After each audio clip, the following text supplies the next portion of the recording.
Right. Vic, it's great to have you on the podcast today. How you doing? Thank you very much, sir, and I'm doing quite well.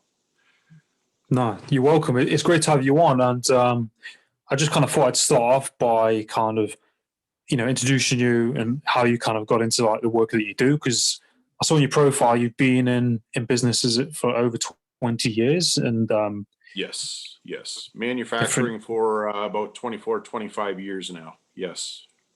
Nice. And like, how did that kind of start for you? And like, you kind of talk about like positivity and like empathy in business as well. And we'll get into this as well. But we was talking about like like martial arts because you're into martial arts as well. Yes, I am. Yes, I am. Yes.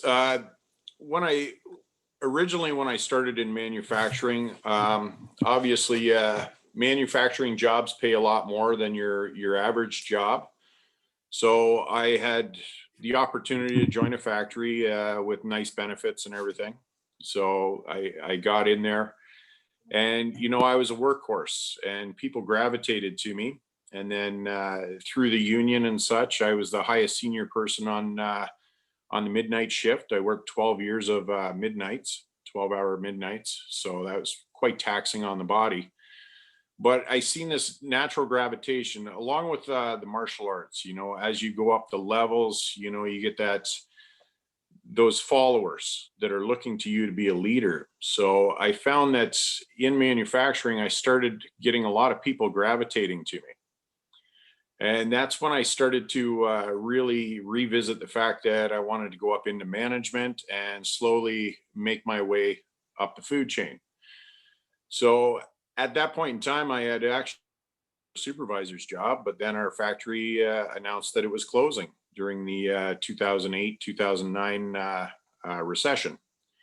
So I found myself without a job. I tried to go into business for myself, but due to the recession, people weren't looking for what it was I was doing. Okay. So I went out, I got a job for minimum wage, and I busted my ass and worked my way up. And I found throughout the entire experience that education and growth. It's one thing to say that I want to go up higher, but unless you're willing to re-educate yourself and adapt that growth mindset, you're not going to go anywhere. There's lots of people that were out there as supervisors working with me, and they were just there. They're stagnant. They had been a supervisor for 20 years and they would bid on higher positions, but that never took place.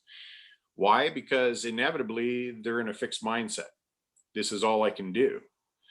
So I really started to, probably about 10, 12 years ago, I really started to start reading business books, taking online courses. I've logged in over 400 webinars and online courses. When I get bored, I go online and I want to research something. And it just adds to the business acumen. So over the years, I've gotten promotions. I've bettered myself strategically, and currently I'm an operations manager at a automotive parts manufacturing facility. Our parent company is almost a $4 billion a year company. It's global. I do believe the last time I heard we were about 42 facilities across the globe. So that's pretty much how I got to where I am. Oh, that's awesome. I think like as well, like you said, how you kind of got into it and that growth mindset is so like important, isn't it? Because that's like you said, the only way how you're going to grow and shift as a person compared Yes. to like having that fixed mindset and thinking, oh, this is it. This is this is where I'm at. Because I think some people do you think people are in that mindset because they might think they're not good enough to have another position, or they're like kind of stuck in their comfort zone? Do you think? Oh, very, very much so. Like it still happens with me, if a much higher up position comes up, I think to myself, I don't have what it takes for that position. But then that's when you say, ah, to hell with it, and you apply for it anyways. And it shows, corporate or higher up people that even though you don't have the education to fit this position, you still have the tenacity to try and go for it, right? So yes, you may get refused that position, but down the road, your name is stuck in their brain because they know you want to advance. And they know if you're hungry, you're going to put that extra effort, right? A lot of people, if they get declined a position, it's just like, oh, well, that's it. This is where I am. This is life, right? Do my 9 to 5, go home, walk the dog, and that's it. But, trying to change that mindset it can be very difficult, right? You read the books and it's just like, change your mindset. Well, you change your mindset, and then a week later, you have something negative happen in your life and you go back down again. And that's why I try to keep motivated. I try and keep learning. I'm a volunteer in a couple different organizations.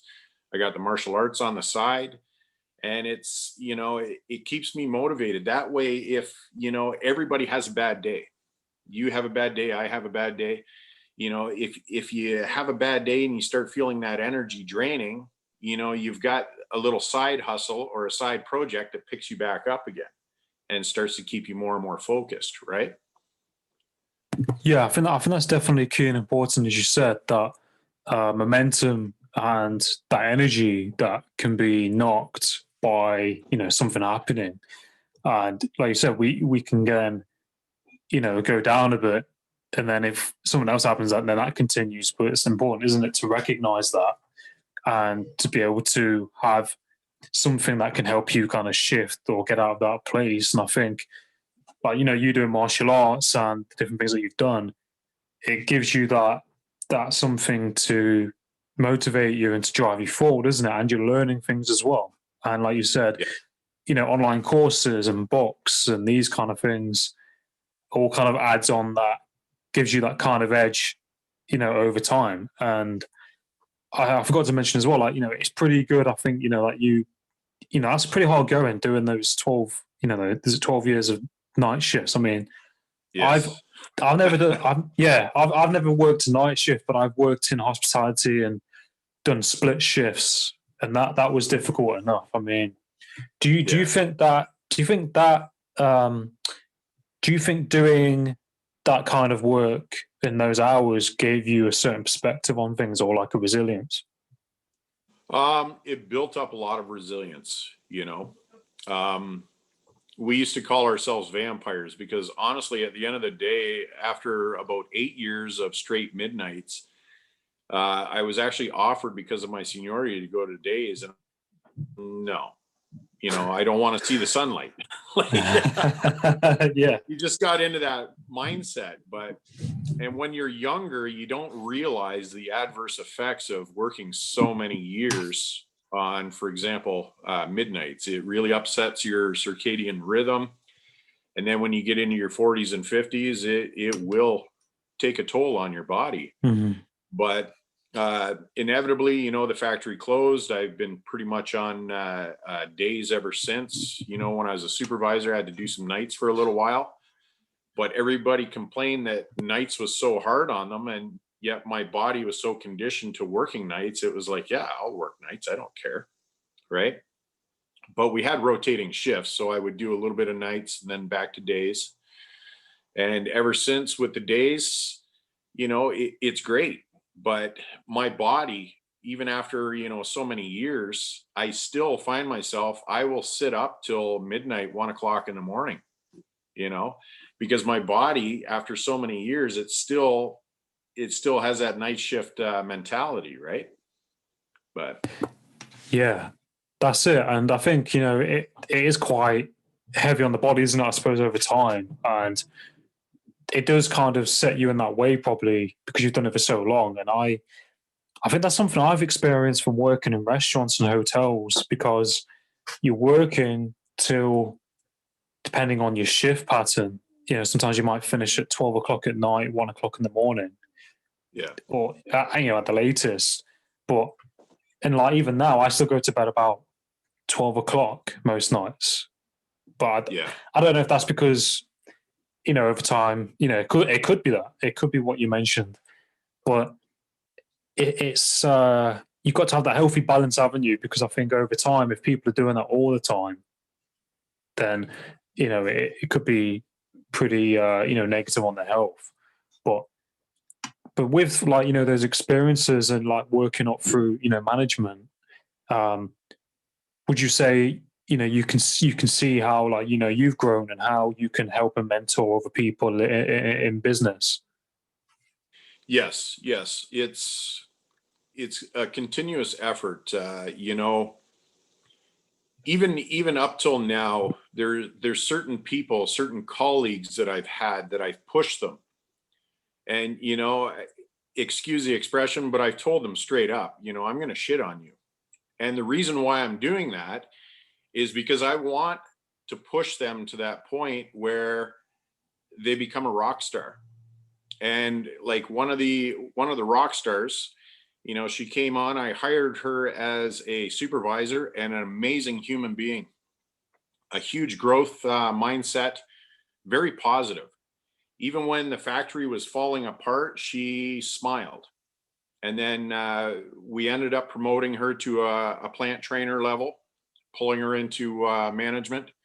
And then my boss came up to me and asked me outright, because our continuous improvement manager moved on, she got a promotion. And he said, "Do you think this individual could do this?" And I said, "Well, technically she has zero education for it, but she has that growth mindset." So, and it was funny because I pretty much told her, "You're taking this role." There wasn't much decision for it. I told her, "I really think you'd be good in this position. You need to take this role."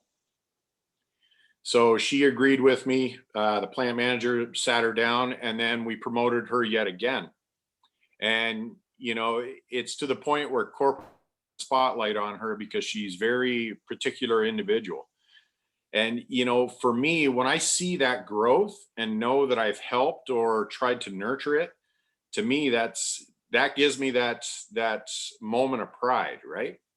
Same with when I'm teaching a student and they elevate themselves to that black belt level. When you tie that black belt around their waist, it's like that pride, you know. To me, that's worth more than money. If you handed me $1 million, oh yeah, that's awesome. I can buy a cool car or whatever. But to tie a black belt around a student who has put 4 years of his life into you and to see them grow, to me, that's worth $1 million any day. That's it. And I think, like you said, that providing that value to the other person and seeing them progress is pretty priceless, isn't it? And it's more valuable than anything else because you've helped that person and you've mentored them to see them from point A to point B, isn't it? And like you Yes. said, with that lady as well that you mentioned, like in a lot of businesses, you see people who haven't got the experience, but they've got that drive and that mindset to get it done.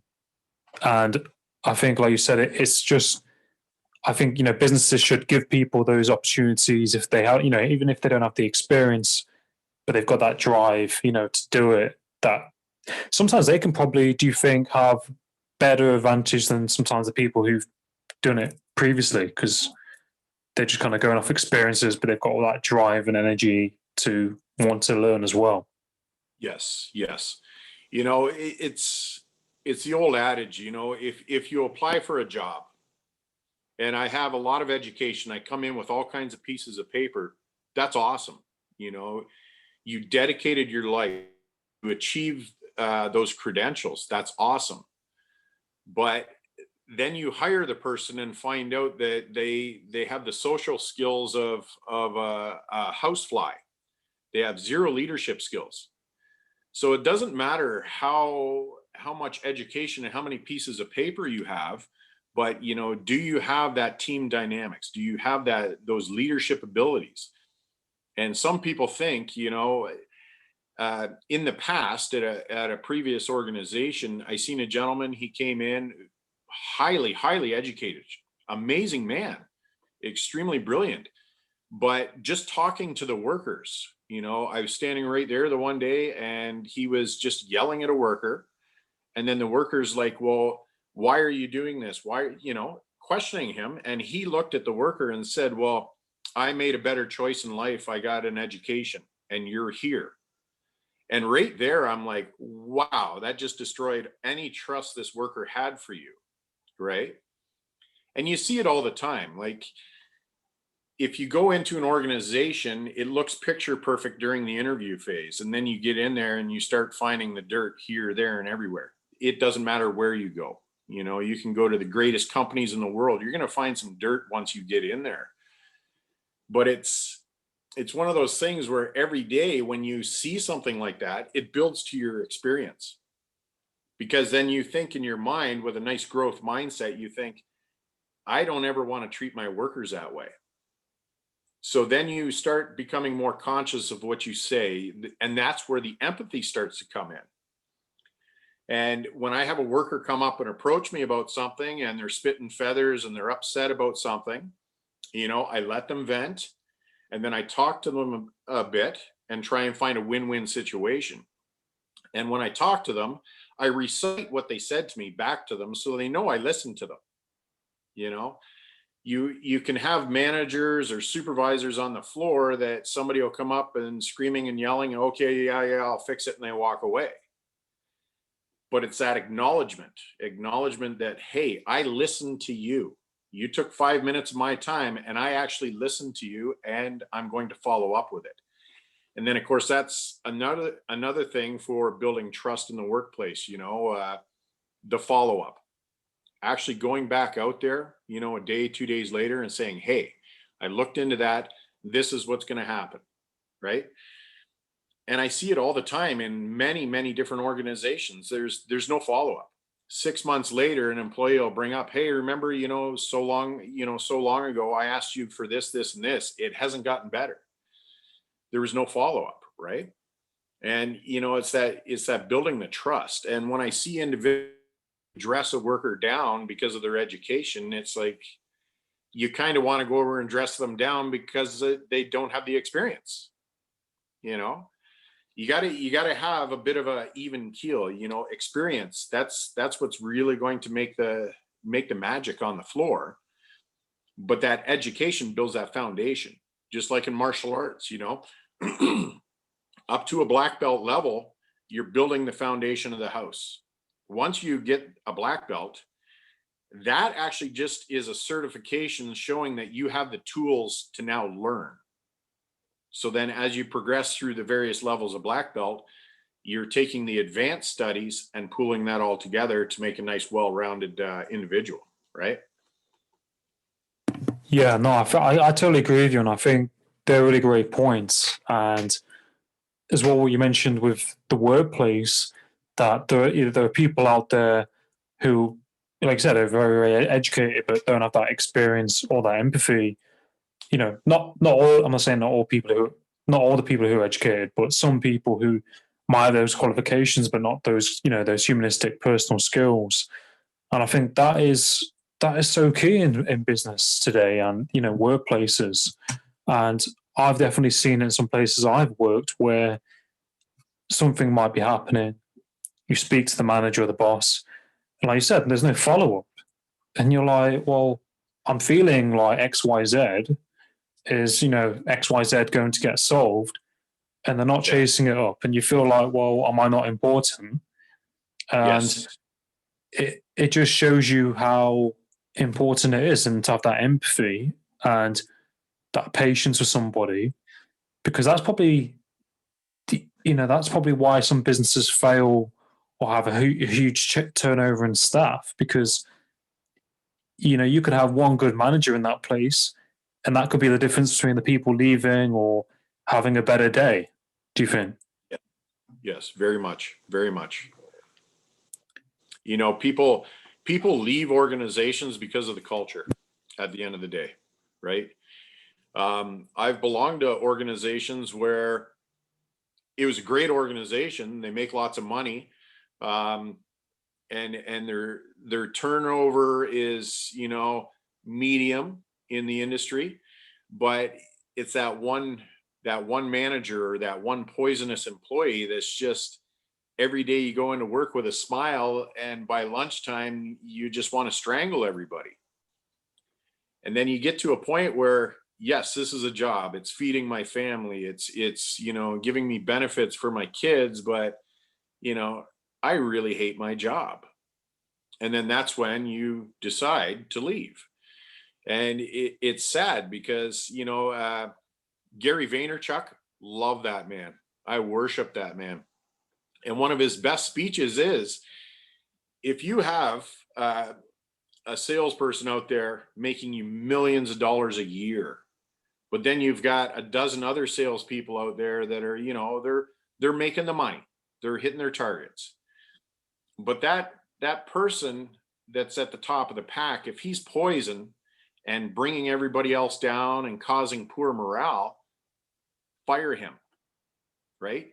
Fire him, because that increases the morale. And then all those lower performers are going to start bringing it up a bit, right? So you're going to get your money back. But I do find in society and a lot of corporations, they can talk the talk. They can say, this is our ethics policy. We have zero tolerance for bullying and harassment in the workplace.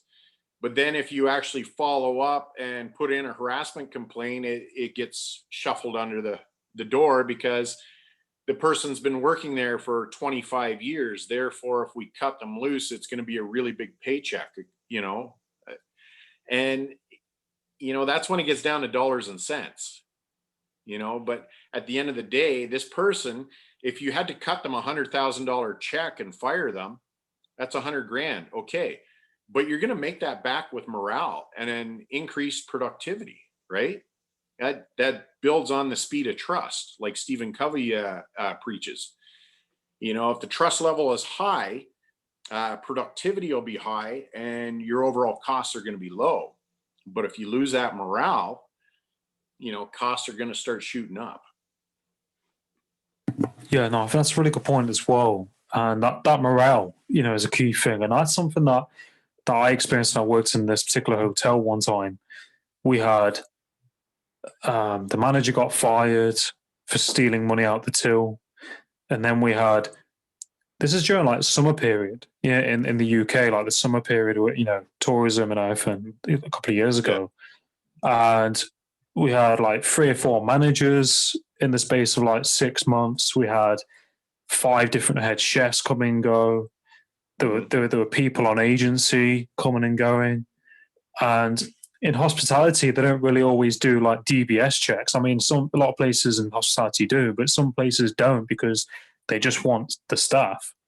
And you didn't know whether to gain, a relationship with somebody because they might be gone in a week. You just, and that morale is a key point. And I think that is like the driving force that can keep you going. And, like a good boss, the boss of the place would always, he knew my name. He would ask about me, and how I am and how things are going. And that made like a huge difference to me. Like if the boss hadn't have done that, I'd have probably left. But I respected him as a person and who he is. And, from where he started out with nothing, and, he's done pretty well, today.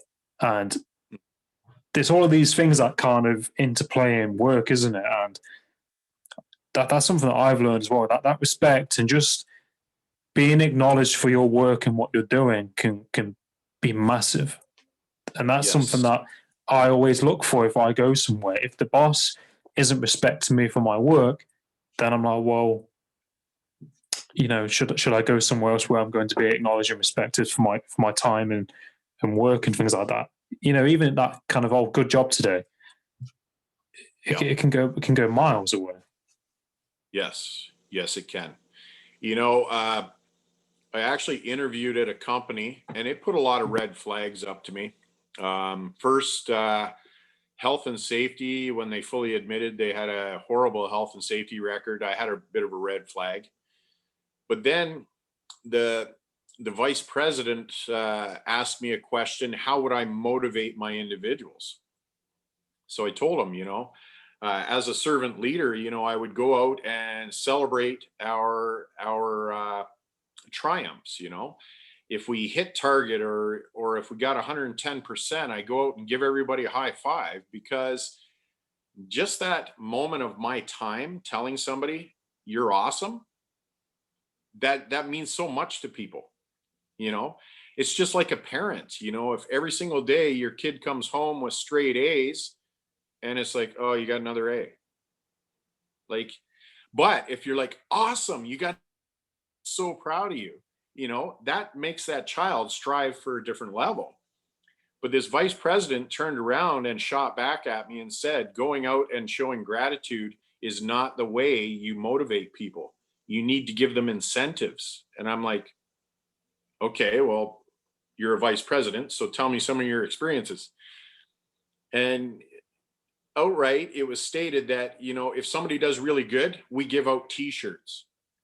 If somebody does really good, we give out coffee mugs. And I'm like, okay, but at some point in time, when you turn around and realize you're spending $30,000 a year in coffee mugs and t-shirts, and you say, well, as a cost-cutting measure, I'm going to reduce that, you're going to create problems down the road, because people won't work unless they get a t-shirt. But at the same time, if you build into that culture, that positive growth mindset, like, hey, you got 110% for me, man, I totally appreciate it. The company appreciates it. You build that type of culture in there, and then people are not expecting and become entitled. And, after his statement of that, I had called the recruiter and I'm like, I don't know about this place. And it's funny because then I've seen it on some job search forums, because they're all linked into my LinkedIn account. And it's funny because it seems like this factory is always looking for a plant manager. Wow. Yeah. Yeah. Still haven't learned the lesson. Yeah. It's crazy, isn't it? I mean, it does blow me away. I mean, I think some companies have got it completely sideways. They've got it upside down, and the people at the top, not all companies, but some companies, the people at the top and things like that haven't got an idea of how to have those people skills and that knowledge of their employees. It's all incentives and targets, and like, people aren't robots. They like to have that reciprocation with the boss, for the manager, to be told they've done a good job. And yeah, like you said, you could have about 100 mugs and 100 t-shirts, but over time you're going to get sick of it, and you're like, well, what am I doing? Oh yeah, great, I've got another mug for the 50th time or something like that. Yeah, I saw another Gary Vee quote, and he said something like, your employees don't work for you, you work for them. Yes. Kind of thing.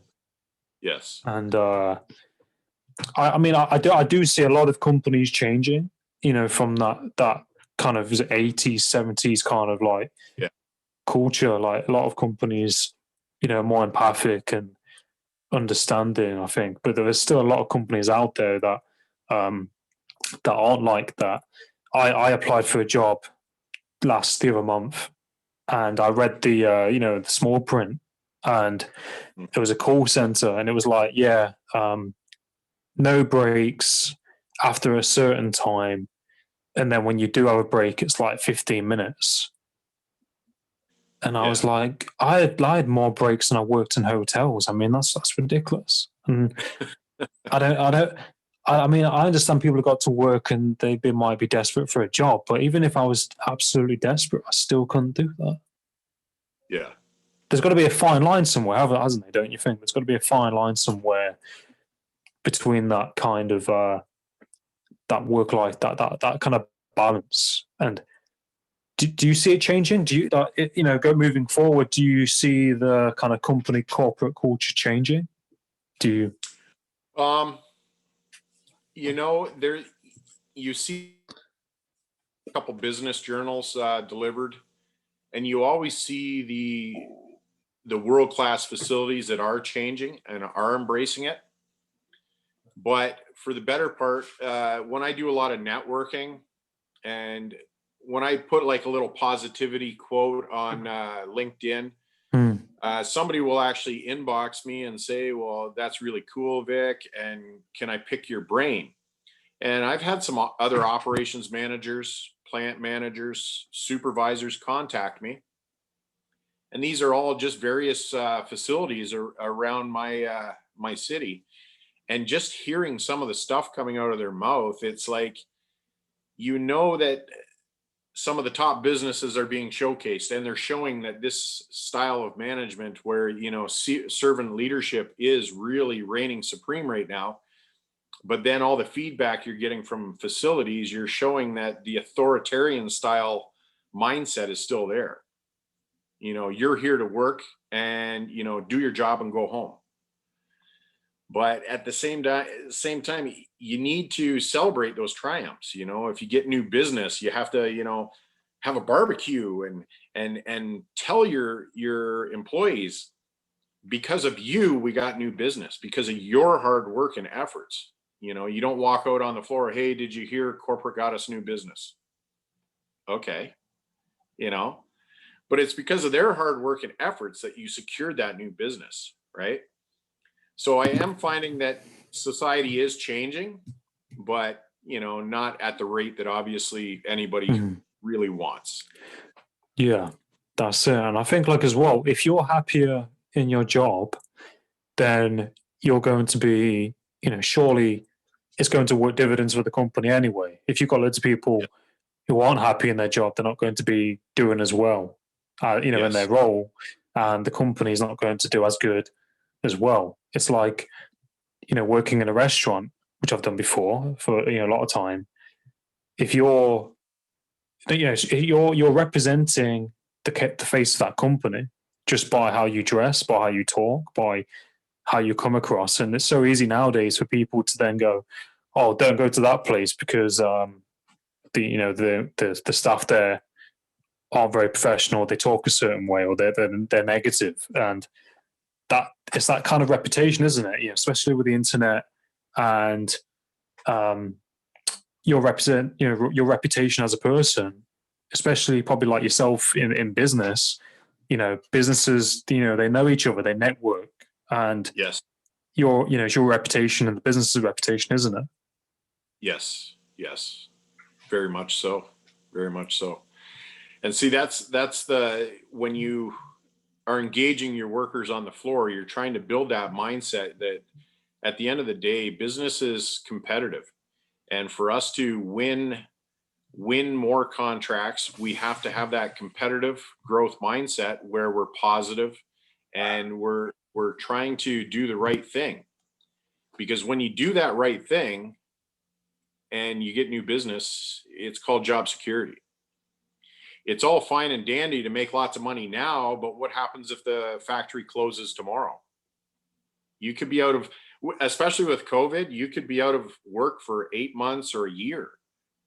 So trying to build that mindset with the workers as well, create that job security, engage with your manager. It's not just your manager's responsibility to engage with you.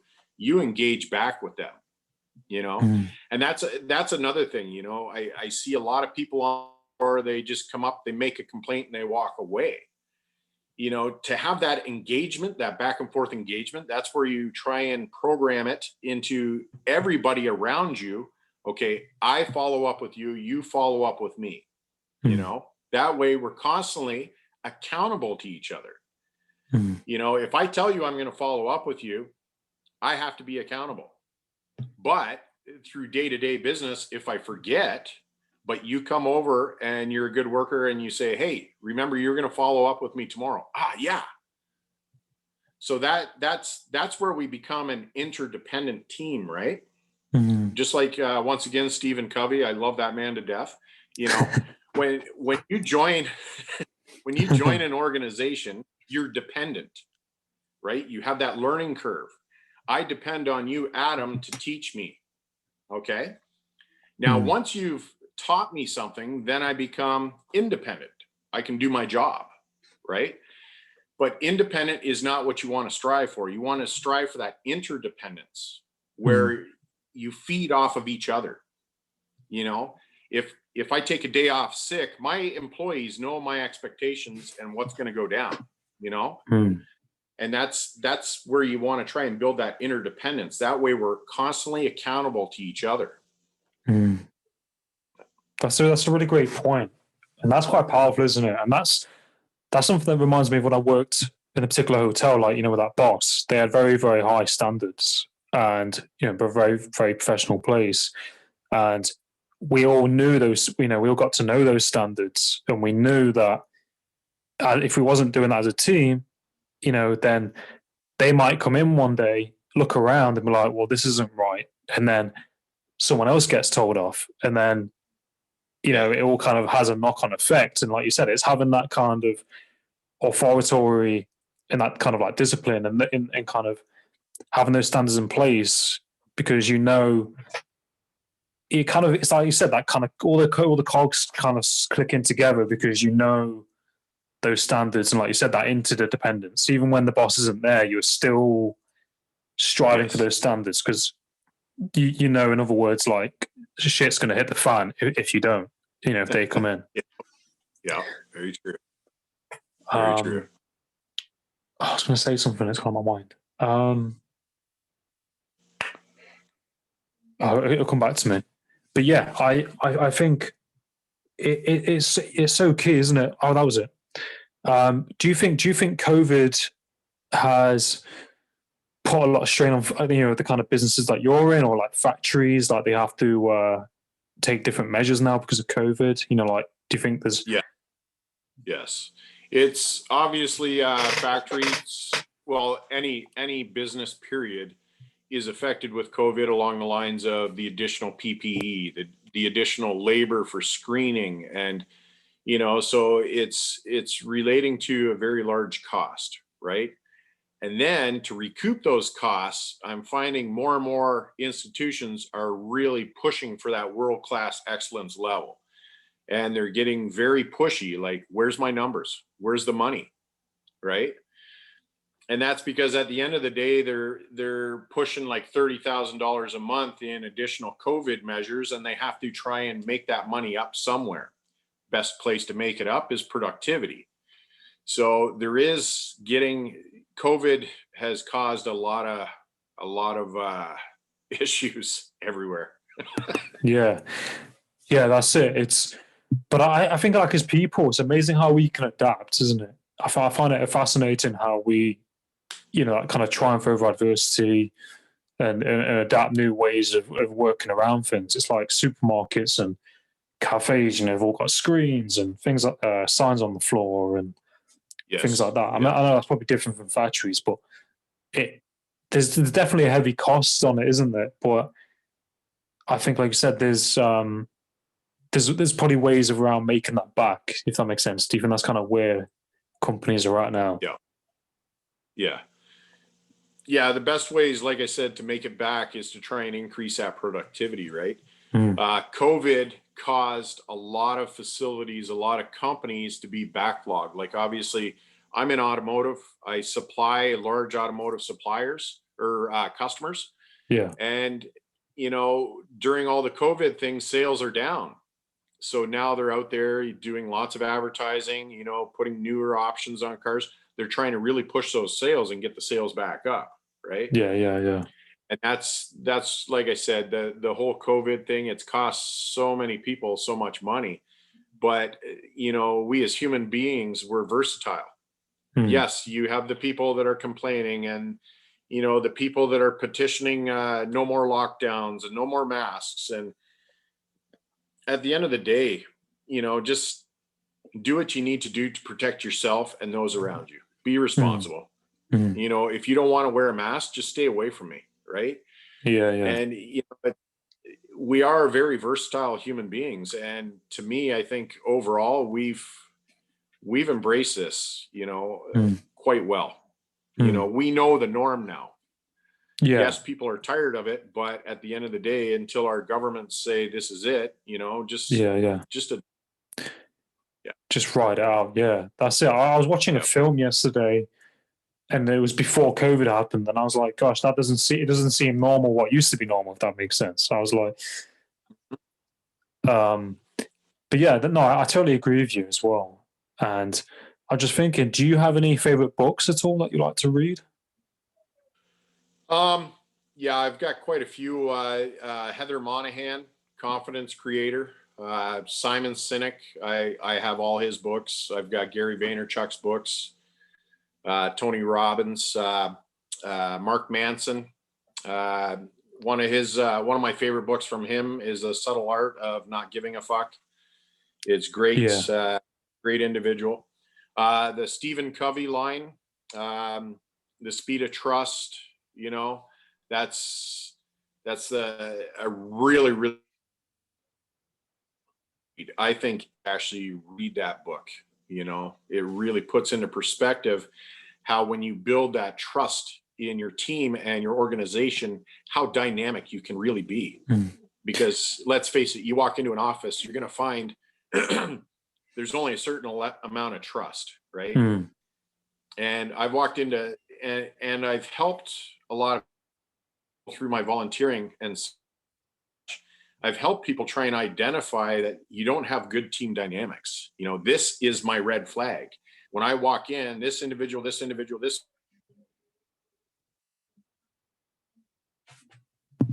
will investigate it. Or are these three people the poison and that person's not? This is where people actually have to get down and investigate and find out what's going on. You build that trust level back up. Nothing can stop your team. Nothing. Yeah, Confidence Creator. Heather what was that book that you mentioned just then? The last book. What was that called again? The Lion, did you say? Stephen Covey, The Speed of Trust. Yeah. Yeah, that's an amazing book. That should be like a Bible for everybody. Yeah. No, that's it. I really appreciate you sharing the books, and I think I'm getting more into reading now with lockdown and things like that, and I think it's so important to read when you can, even if it's a few pages, and you learn a lot through reading, and you can apply that to your life and what you're doing, and yes, you learn so much, and it's good to have, like you said, these books in place, because a lot of people should have them as like a mandatory thing in their business or in education, I think. Yes, very true. Like when I join certain organizations, one thing they always push is like the Toyota production system, because Toyota is, they've got a set process that they run their company by. And, I join an organization, the first thing they do is they hand me the Toyota Way and say, read it, which I've read the book a couple of times. And it's a dry read because it's all about production systems and manufacturing, but it's very accurate on how you should really build the business, right? But I think The Speed of Trust, if somebody joined my team tomorrow and said, what's the number one book I should read, that would be the first book I would give them. No, that's awesome. Yeah. And I think as well, like, I've got a Toyota Yaris, like a small Yaris, and it's never had any major problems at all. And it's done a couple of 100,000 miles, and it just keeps on going. It just keeps on going. And I love it. Like, I don't care. It gets me from A to B, but it's got, I won't go too much into it, but it's got quite a bit of power for a small car. But there's something about Japanese cars and Toyota cars. They've just got something figured out. They're ahead of the game, in my opinion. Yeah. I find all the automotive manufacturers, General Motors, FCA, Ford, everybody's got their real vehicles, and then you hear the horror stories about this, that, and the other thing. Overall, I think across the industry, there's a lot of good institutions and vehicles out there. Toyota is one of the cream of the crop for quality. They really got things figured out. A lot of corporations out there that try to mimic their production system style, and they see the benefit and the gains, right? Yeah, that's it. It is fascinating, and I just find it amazing how like companies develop and grow over time, and how important it is as well, probably, to listen to your customers' feedback as well, as a business, and to take that on board. And I think that's something I see in video game companies as well, that there are certain video game companies that really listen to the feedback of what the players want in the games. And you see it in companies that don't do that, and you see the games they make and how they pan out, and you see the uproar because the people buying it aren't happy with, I won't go too much into that, but it's important, isn't it, to listen to the feedback of the people who are buying your products, isn't it, I suppose, as well? Yes, very much. The customers are basically the heartbeat, right? At the rhythm. They're going to tell you what they want, how much of it they want, and then, then it comes back to the employees. You get the employees doing the right thing, making the right choices. You're going to build quality product fast, efficiently, and safely. You want everybody at the end of the day going home with all their fingers and toes that they came in to work with. So that's where the emphasis goes on. Yes, the customers are king, but at the end of the day, without those employees, you don't have customers. So when it comes down to actually running the corporation, that's where you need to have that focus on the frontline staff. The more focus you have on them, the more security, business, end results. Yes.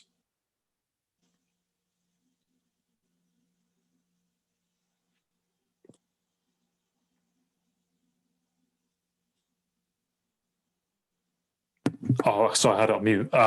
Yeah, like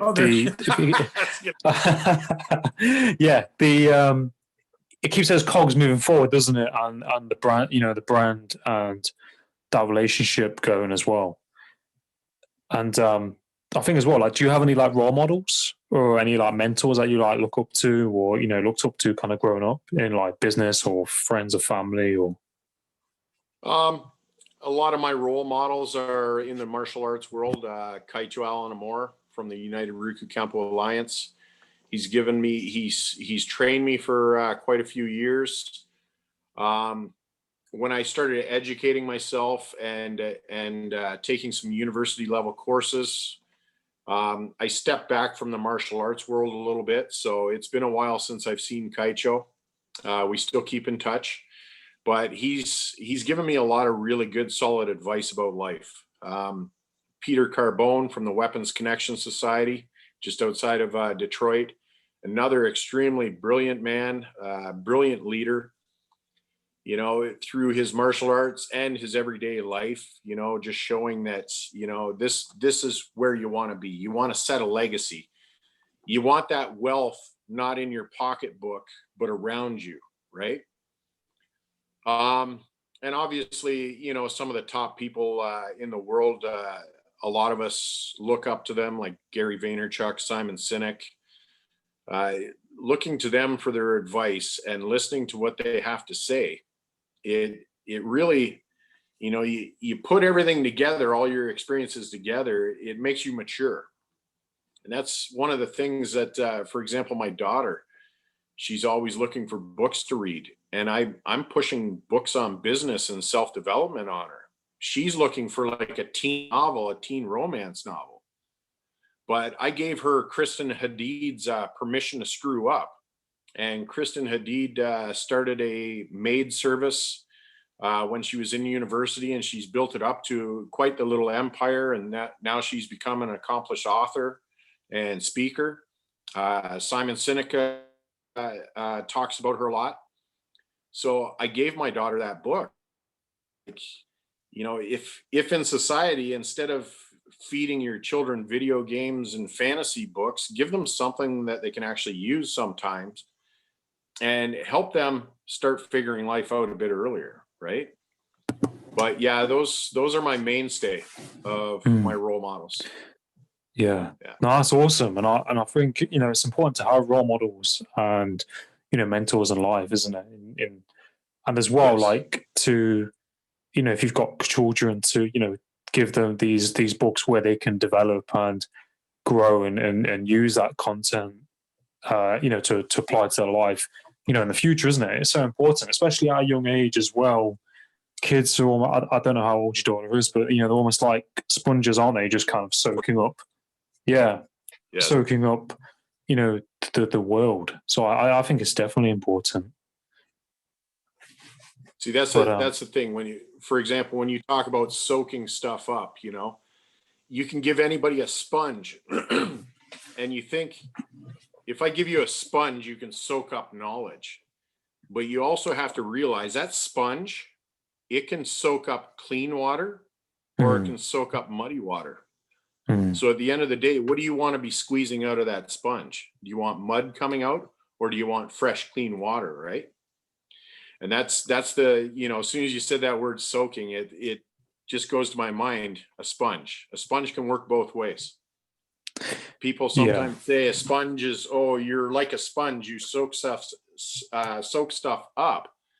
And they say it in a positive spectrum, but at the same time, if you're not soaking up the right things, it's not going to be of any benefit. Yeah, no, that's definitely key. Definitely key. And I like the way you put that. And I think that's like if I'm doing something, I like to listen to music, if I wash the dishes or if I'm doing something, or driving. But I'm like, no, I'm going to listen to a podcast or something that I can soak some goodness from, rather than putting the radio on, listen to the news, or these different sources and outlets. Like I do go over the news, but I skim through it and I'm like, okay, cool.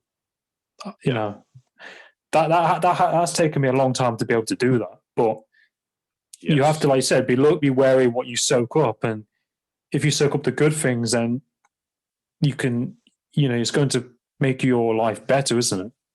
Yes, very true. Very true. But no, Vic, it's been an absolute pleasure having you on the podcast today, and I'm really grateful, for your time, and really, grateful for for you sharing your experiences and your your outlook on things. It really means a lot. Well, it was an absolute pleasure. Obviously, being a part of your Parrsitivity podcast. And I've been watching you for a little while, and then when you reached out to me, I realize you're not the Gary Vaynerchuk, but to me, it was like awesome. To me, it's like you're a rock star, and to be a part of your event, that's very important to me. No, thank you, Vic. It really, really means a lot. Really, I'm really, really grateful, and I think it's important, isn't it? To connect with people that in our tribe, and to support one another, and I really appreciate everything. Really means a lot. And how can people find you on social media? Like, what's your best kind of point of call? I'm on LinkedIn. I love LinkedIn. I'm on Instagram, Snapchat, Tumblr, and Facebook. Okay, awesome. And I'll put those links in the bio for this as well. The big powerful one for me, to me.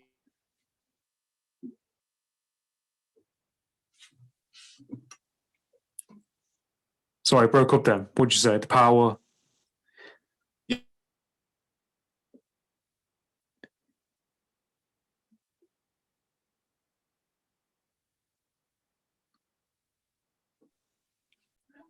Yeah, sorry, the connection went there briefly, but you were saying, was it like LinkedIn is the main one? Yes, LinkedIn. That's just a platform that I find of more use. When I hook up with somebody, a CEO of a company, you can see any content, or, and a lot of people on LinkedIn, you can throw a question out and get a intelligent answer back. And, I started posting stuff on LinkedIn just for positivity and stuff like that. And like, I don't, to me, I went to my daughter, and I said, I think I went viral. I made a post and I had like almost 5,000 views. I'm viral. Yeah. Because I didn't understand what viral meant. Yeah. And she's like, no, Dad, here, I'll show you 1 million views. And I'm like, oh, right? Yeah. But even if I get 500 views, even if I get like 500 views on a simple post where I say be happy, quite often I have somebody inbox me and say, hey, Vic, I really appreciate that. You made my day. To me, I touched one life.